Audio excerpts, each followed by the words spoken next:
Speaking of continuity, might be the last go-round for the LA Clippers as we know it, right?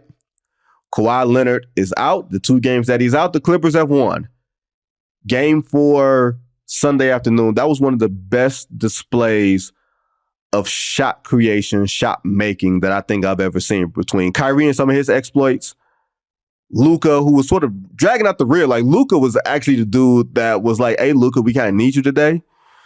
And you had Paul George, who decided to turn into Paul George again. And James Harden, who floated you to death. Like, that was, J.A., to me, that was like, oh, this is why we think of the Clippers as a team that can challenge someone in a playoff series of note. In a playoff series, but you can't win a championship without Kawhi Leonard. And so they need to get him back, if not this series and the next series, if they advance. But we've also seen that Harden and Paul George can't play like that if Kawhi's on the floor. Right? like if you could just do that, if they could have just done that, even with limited Kawhi in games 2 and 3, they'd be sitting pretty right now instead of, still in a dogfight to get out of this series. I also thought it was plain disrespectful to not double James Harden at all in the fourth quarter. That was weird, wasn't it? And I get it. Jason Kidd said later, like, we just did not want to give up threes. Like, I went back and rewatched all of his buckets in the fourth quarters, and there's a couple times like everybody Luka, stayed home. Yeah, he didn't want to come off Terrence Mann in the corner, whatever. But my thing was, like, all the other guys had started to cool down.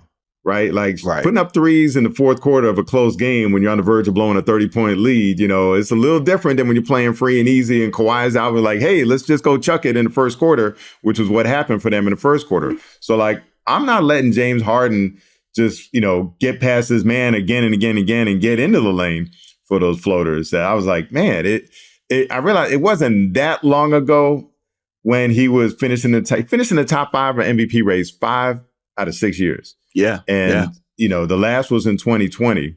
I was thinking, like, the bulk of his time was in the last decade, but it hasn't been a full decade since he was one of the guys in the league.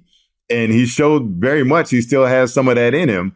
Now, it wasn't an elimination game, Right. We don't want to bring up his elimination game stats, but it was on the verge of elimination. If they lose this game, they're down 3-1, and you can, pack up and, start shipping your stuff over to the Intuit Dome and clear out your locker room in the Staples Center or Crypto.com arena. So, if they get in that situation again, I'm sorry. I'm sending a double, and it's going to have to be Terrence Mann or Norman Powell or somebody else beat me. I'm not letting a former MVP just repeatedly get where he wants to go in the fourth quarter. And not just that. You could tell Jason Kidd was like thinking 3-point brain the entire time because he had Maxi Kleber on the floor, as opposed to Gafford or Derek Lively II. Both of those guys are shot blockers. Maxi's a 3-point shooter. So he was thinking, I need space on the offensive end, and I need to keep the Clippers from exploiting space on defense.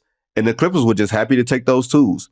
Harden was happy to just go down the lane, float something up. Like, once he got in a rhythm, it's good to see that Harden, in a moment's notice, can recognize, oh, I've got something going here. Let me not overthink this. Because I think that's what his problem is in those situations where he just, when he goes full James Harden.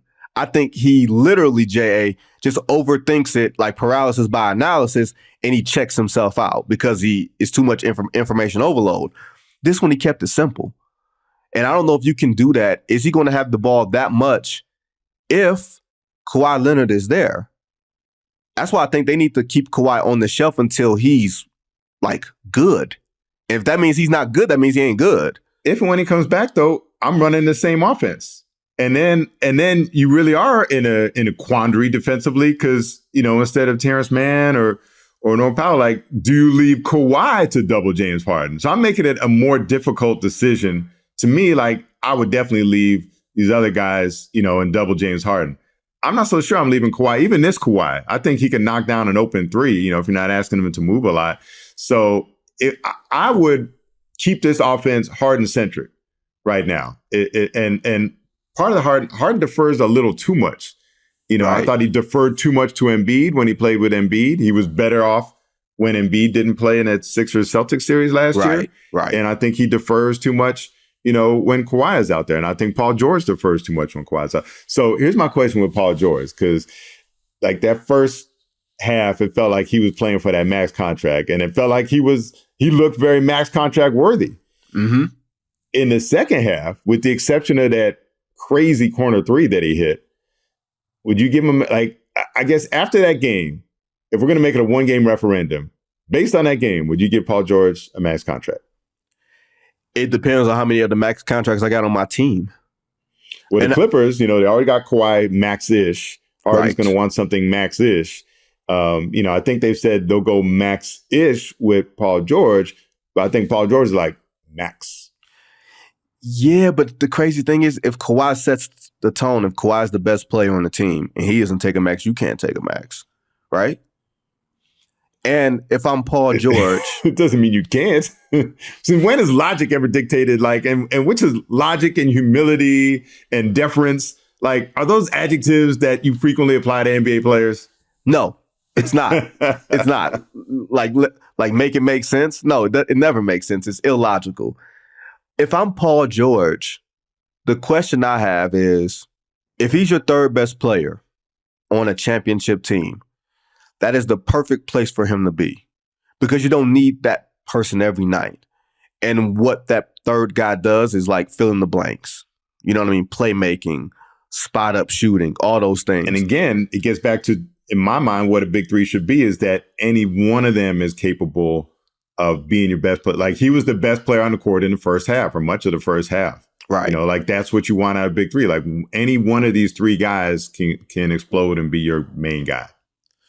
It's just, it's so weird and funky, because like, you don't realize that these guys are old, because they all kind of look the same. Like, Paul George taking the Indiana Pacers to the Eastern Conference Finals, that was 11 years ago. And he's had a couple major of injuries since then. A couple of devastating injuries since then. Like, that's even the Kevin Durant thing where we say, oh yeah, he's old, but he's had an MCL, he's had an Achilles. Like, it's not just age, it's the atrophy, it's the rehab, it's those things you wind up paying a price for it, and you usually pay a price on the back end when you should be kind of in like cruise control.